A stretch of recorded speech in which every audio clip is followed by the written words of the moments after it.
Thomas Hallock, University of South Florida, St. Petersburg here. Today's 3-minute lesson is on Nathaniel Hawthorne's Scarlet Letter, particularly Hawthorne's use of the subjunctive.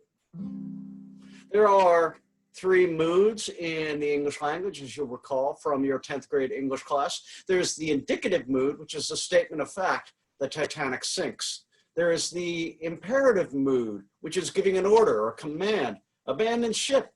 And then there is the subjunctive mood, which is used to indicate a wish or a dream or something that is less certain. So when Pink Floyd sings, how I wish you were here, we're just 2 lost souls swimming in a fishbowl, year after year. You know, the line swimming in a fishbowl is absolutely so horrible that we forget that there's a kind of subtle verbal switch from wish you were here, the were, indicating that he is not there.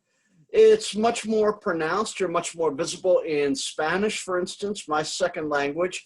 Don Quixote, as he attacks the windmills, which Don Quixote thinks are giants, Sancho Panza, his friend, says, Diós lo haga como puede.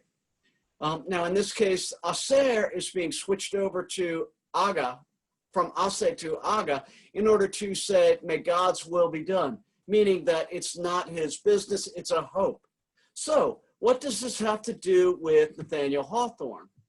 Funny you should ask. Let's look at the Scarlet Letter, which uses the subjunctive quite a bit. At an important point in the novel, we learn what Arthur Dimmesdale has been keeping on his breast. We know that Hester wears the A, but what does Dimmesdale have on his breast? It remains a mystery. And as Dimmesdale dies, with a convulsive motion, he tore away the ministerial band before his breast. It was revealed, but it were irreverent to describe that revelation.